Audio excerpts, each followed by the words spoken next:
Fungal infection बार बार क्यों आ जाते हैं?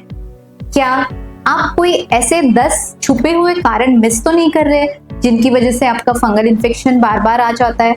लास्ट वीक एक सज्जन जो कि ऑफिस गोइंग है और अपने 35 के एज के आसपास है, वो मेरे पास आए और उन्होंने बताया कि डॉक्टर, मैं 3-4 बार अपने फंगल इन्फेक्शन की ट्रीटमेंट कर चुका हूँ। थोड़े दिनों के लिए इचिंग में और सिम्टम्स में आराम आ जाता है और उसके बाद ये प्रॉब्लम फिर से शुरू हो जाती है। मैं ऐसी क्या गलतियां कर रहा हूँ या मैं ऐसी क्या ट्रीटमेंट में मिस्टेक कर रहा हूँ कि जिसकी वजह से फंगल इन्फेक्शन बार बार आ जाता है? क्या आप भी इसी तरह की कोई प्रॉब्लम से जूझ रहे हैं? तो ये वीडियो आपके लिए है। मैं डॉक्टर समीक्षा त्यागी, कॉस्मेटिक एंड प्लास्टिक सर्जन। आइए सबसे पहले समझते हैं कि फंगल इन्फेक्शन क्या होता है। फंगस ये एक माइक्रोस्कोपिक ग्रोइंग ऑर्गेनिजम्स होता है और ये जहाँ पे काफी मॉइस्चर होता है, स्वेट होता है, ह्यूमिडिटी होती है, उस एनवायरनमेंट में ग्रो करता है। और अक्सर ये आपकी ज्यादा स्वेट प्रोड्यूस करने वाली स्किन पे या कभी कभी नेल्स में, हाथों में, पैरों में या कभी कभी आपके सिर पे भी ये इन्फेक्शन कर सकता है। हम अक्सर बहुत कॉमनली जो फंगल इन्फेक्शन है वो देखते हैं आपके स्किन के ऊपर, जैसे कि ग्रॉइन एरिया में या बैक पे या ऐसे शरीर के हिस्से जहाँ पे अक्सर ज्यादा स्वेटिंग होती है। अक्सर ये जो फंगल इन्फेक्शंस होते हैं ये कांटेक्ट से स्प्रेड होते हैं, मतलब एक पर्सन से दूसरे पर्सन को भी स्प्रेड होते हैं या कभी कभी खुद से ही अपने आप को भी ये इन्फेक्शन स्प्रेड होते हैं। इनके जो स्प्रेड होने के कॉमन कारण होते हैं वो या तो डायरेक्टली टच से स्प्रेड होते हैं या अगर आप किसी की जो कंटेमिनेटेड चीजें हैं, जैसे किसी का तौलिया या सरफेस, जैसे कि कुर्सियों के हैंडल, टेबल, किसी का फोन या किसी की यूज की हुई चीजें, इन सब से भी ये फंगल इन्फेक्शन अक्सर स्प्रेड होते हैं। आइए अब देखते हैं क्या 10 कारण हैं जिनकी वजह से फंगल इन्फेक्शन बार बार आ जाते हैं। सबसे पहला कारण, इनकम्प्लीट ट्रीटमेंट।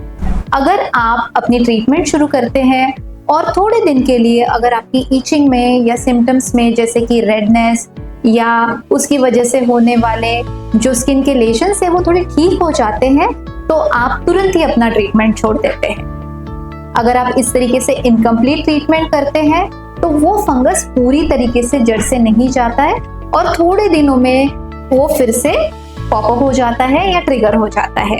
तो प्रिवेंशन के लिए जो फर्स्ट स्टेप है कि आपके डॉक्टर के हिसाब से अपने फंगल इन्फेक्शन का पूरा ट्रीटमेंट करना बहुत ही जरूरी है। आइए अब देखते हैं दूसरी मिस्टेक, गलत क्रीम को यूज करना। अक्सर फार्मेसी में जो आपको क्रीम्स अवेलेबल होती है, जो on the counter creams available होती है, वो स्टेरॉइड और एंटी फंगल के कॉम्बिनेशंस यूज होती है। और अगर आप ऑन द काउंटर ये मेडिकेशन लेते हैं और उनको अनसुपरवाइज तरीके से यूज करते हैं तो टेम्पररी आपके सिम्टम्स में आराम हो जाएगा और आपका जो कारण है फंगल इन्फेक्शन का वो शायद पूरी तरीके से ठीक ना हो पाए। अब बात करते हैं थर्ड मिस्टेक। आज आपने तो अपना ट्रीटमेंट करा लिया, पर क्या आपके घर में और भी मेंबर्स हैं जिनको फंगल इन्फेक्शन है और आप उनके साथ काफी कॉमन चीजें शेयर करते हैं, जैसे कि घर में कुर्सियां, तौलिया, कंघी या बाकी सारी चीजें? तो हमेशा ध्यान रखें कि जब आपको फंगल इन्फेक्शन हो तो उसका कंप्लीट इलाज करें। फैमिली में और भी किसी को फंगल इन्फेक्शन है तो उनका भी ट्रीटमेंट कराएं, क्योंकि फंगल इन्फेक्शन ये कॉन्टेजियस होता है। किसी के स्किन के कांटेक्ट से या जो चीजें आप यूज करते हो उनके कांटेक्ट से भी एक से दूसरे पर्सन को फंगल इन्फेक्शन स्प्रेड हो सकता है। चौथी मिस्टेक, काफी टाइट या स्वेटिंग करने वाले कपड़े पहनना। क्या आप जिम जाते हैं, सिंथेटिक क्लोथ्स पहनते हैं या बहुत धूप में या मॉइस्ट एनवायरनमेंट में आपका काम होता है? अगर इनमें से कोई भी फैक्टर अगर आप में प्रेजेंट है तो ध्यान रखें कि आप अपने कपड़े कंफर्टेबल पहने, प्रेफरेबली कॉटन के क्लोथ्स पहने और अगर एक्सेसिव स्वेटिंग होती है तो दिन में 2 बार भी या 3 बार भी नहाना ना भूलें। 5वीं गलती, नहाने के बाद आपकी स्किन को अच्छे से ड्राई ना करना। अगर आपके स्किन के कोई भी एरियाज में बहुत ज़्यादा मॉइस्चर रहता है तो उसकी वजह से फंगल इन्फेक्शन उस ह्यूमिडिटी में काफ़ी ज़्यादा बढ़ जाता है।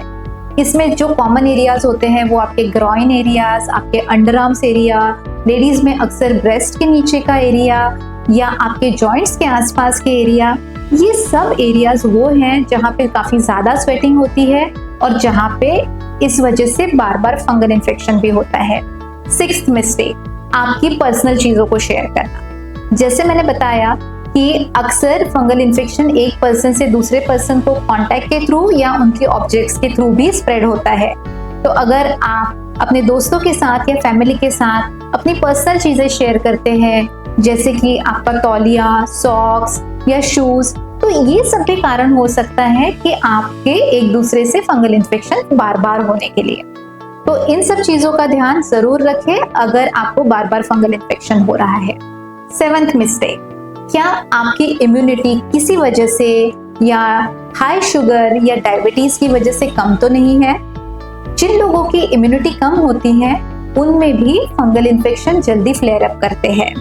इसलिए अपनी immunity level, diet, exercise, hydration, sun exposure, इन सब चीज़ों से ठीक रखना बहुत ज़रूरी है। अपने शुगर कंट्रोल का ध्यान रखना बहुत ज़रूरी है। 8th मिस्टेक, अगर आपके नेल्स में या आपके पैरों में फंगल इन्फेक्शन है तो ये भी एक कारण हो सकता है कि आपको बार बार स्किन में अपने ही थ्रू क्रॉस इन्फेक्शन हो रहा है। तो अगर स्किन के इन्फेक्शन की प्रॉब्लम है तो अपने डॉक्टर के साथ ही साथ पैरों में अगर कोई फंगल इन्फेक्शन के सिम्टम्स है या नेल्स में भी अगर कोई फंगल इन्फेक्शन सस्पेक्टेड है तो उसके बारे में डिस्कस करना और ट्रीटमेंट करना ना भूलें। 9th मिस्टेक, काफ़ी ज़्यादा हॉट और ह्यूमिड क्लाइमेट्स। जैसे कि हमारे कंट्री में जो एनवायरनमेंट है वो साल में काफ़ी महीने काफ़ी ज़्यादा गर्म और काफ़ी ज़्यादा स्वेटी भी होता है। तो ये सीज़न में हमें ध्यान रखना है कि हम दिन में एटलीस्ट 2 बार अच्छे से नहाएं, जो पसीना या मॉइस्चर है वो अच्छे से क्लियर हो जाए। उसके बावजूद भी अगर आपको काफ़ी स्वेटी वाले एनवायरनमेंट में काम करना है तो आपके कपड़े ऐसे हो कि जो स्वेट एब्जॉर्बेंट हो, सिंथेटिक ना हो। आप डस्टिंग पाउडर या एंटी फंगल पाउडर का यूज रेगुलर करें। 10th मिस्टेक, सेल्फ मेडिकेशन या होम रेमेडीज। बहुत बार आपको कोई कहता होगा कि अगर तुम्हें बार बार फंगल इन्फेक्शन हो रहा है तो आप लेमन जूस ट्राई कर लीजिए, बेकिंग सोडा, टूथपेस्ट, ऐसी कुछ चीजें ट्राई कर लीजिए, या मैंने ये क्रीम लगाई थी आप भी इसे लगा लो, आपका फंगल इन्फेक्शन ठीक हो जाएगा। तो अगर आप इस तरीके से कोई इरिटेंट यूज करते हैं या गलत क्रीम्स यूज करते हैं तब भी आपका जो रूट कॉज है या इन्फेक्शन है वो जड़ से नहीं ठीक होगा और इन कंडीशन में भी वो फंगल इन्फेक्शन बार बार आते रहेंगे। लास्ट में जो चीजें आपके फंगल इन्फेक्शन को बार बार आने से रोकेंगी वो नोट करना ना भूलें। सबसे पहला, आपके डॉक्टर के हिसाब से अपनी ट्रीटमेंट पूरी तरीके से फॉलो करें। अपने आप को साफ और सूखा रखें। कॉटन के कंफर्टेबल क्लोथ्स पहने। आप अपने अंडरगारमेंट्स और सॉक्स डेली बहुत अच्छे से वॉश करें और साफ कंडीशन में ही पहने। आपके टॉवेल्स रेगुलरली वॉश करें और उनको किसी के साथ शेयर ना करें। आपके शूज हमेशा ड्राई हो और साफ कंडीशन में हो, इसका ध्यान जरूर रखें और खुद से अपने आप फंगल इन्फेक्शन का ट्रीटमेंट ना करें। डॉक्टर के एडवाइस से ही अपना ट्रीटमेंट कोर्स कंप्लीट करें। आइए अब बात करते हैं कॉमन मिथ्स की। फंगल इन्फेक्शन में अगर आपकी इचिंग रुक गई है इसका मतलब आपका इन्फेक्शन पूरी तरीके से ठीक हो गया है। बिल्कुल गलत। अगर आपकी इचिंग भी रुक गई है तब भी हो सकता है कि आपका फंगल इन्फेक्शन जड़ से ना गया हो।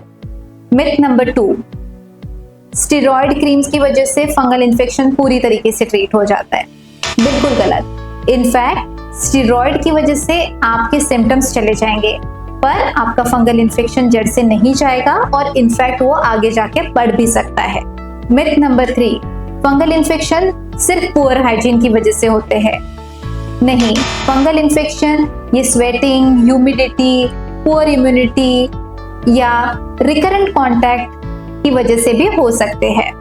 समराइज, अगर आपको भी बार बार रिकरेंट फंगल इन्फेक्शन हो रहा है तो इसका मतलब आपका जो फंगल इन्फेक्शन है वो जड़ से नहीं जा रहा है, या उसके पीछे कोई ऐसा रीजन है जो इस इन्फेक्शन को पूरी तरीके से क्योर नहीं होने दे रहा है। तो आप ट्रीटमेंट के साथ इसे पूरी तरीके से क्योर कर सकते हैं, पर जो कारण है जिसकी वजह से ये बार बार इन्फेक्शन हो रहा है उसको क्योर करना बहुत ज्यादा जरूरी है। I hope this will help you in controlling your recurrent fungal infection. Thank you.